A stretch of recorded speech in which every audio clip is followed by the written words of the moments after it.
નમસ્કાર દર્શક મિત્રો, આપ સૌનું સ્વાગત છે આપણી ચેનલ ગુજરાત બ્રેકમાં। હવામાન અંગેની તમામ માહિતી આ વિડીયોમાં જાણવા મળશે। તો મિત્રો, આગામી 7 દિવસ ગુજરાત માટે ભારે રહેશે। હવામાન વિભાગે કરી મોટી આગાહી। ગુજરાત પર વરસાદી સિસ્ટમનું જોર વધતા આગામી દિવસમાં પડશે ભારે વરસાદ। તો 19 જૂનના 2025ના રોજ કયા વિસ્તારમાં પડશે વરસાદ તેના પર નજર કરીએ। ગુજરાતમાં વરસાદને આવ્યાના હજુ 3-4 દિવસ થયા છે, પરંતુ ઘણા બધા વિસ્તારમાં આ આકાશી આફતે વિનાશ વેર્યો છે। ચોમાસાના શરૂઆતથી લગભગ 23 જેટલા લોકોનું મૃત્યુ થયું છે અને હજુ પણ વરસાદ પોતાનું રૌદ્ર રૂપ ગુજરાતને બતાવશે।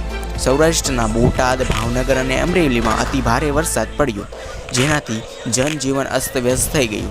તો આગામી કલાકોમાં કયા વિસ્તારમાં કેવો વરસાદ રહેશે તેના પર નજર કરીએ।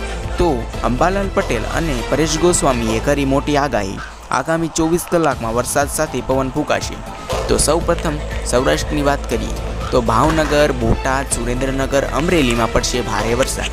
મહુવા, સિંહોર, ગારિયાધાર, બોટાદ, બરવાળા, રાણપુર, જોડા, વઢવાણ, ચોટીલા તેમજ બગસરા, રાજુલા, ધારી, જાફરાબાદમાં પડી શકે છે ભારે વરસાદ। અને દક્ષિણ ગુજરાતની વાત કરીએ તો ડાંગ, વલસાડ, વડોદરામાં સામાન્યથી મધ્યમ વરસાદ પડી શકે છે, તેમજ ખેડા, નડિયાદ, મહેમદાબાદ, કપડવંજ, બોરસદ, પાદરા, કરજણ, સિંહોર, ફતેપુર, ગરબાડા તેમજ આહવા, વાપી, પારડીમાં અને માંગરોળમાં પડી શકે છે વરસાદ।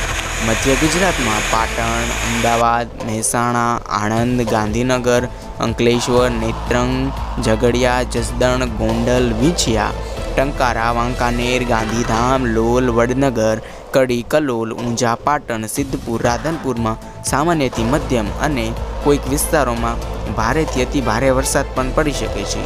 તો આપણે આ વિડીયોમાં વાત કરી કે આગામી 7 દિવસમાં પડી શકે છે ગુજરાતમાં ભારે વરસાદ। હવામાન વિભાગે ઘણી બધી આગાહીઓ કરી છે અને સૌરાષ્ટ્રના વિસ્તારોને કર્યા છે સાવચેત, કારણ કે આ મોટી સિસ્ટમ સૌરાષ્ટ્રના વિસ્તારોને ખૂબ જ હાનિકારક થશે, કારણ કે અતિવૃષ્ટિ જેવી સ્થિતિ પણ સૌરાષ્ટ્રના વિસ્તારોમાં જોઈ શકાશે, કારણ કે અહીં ખૂબ જ ભારે વરસાદની શક્યતાઓ હવામાન વિભાગ અંબાલાલ પટેલ અને પરેશ ગોસ્વામીએ દર્શાવી છે।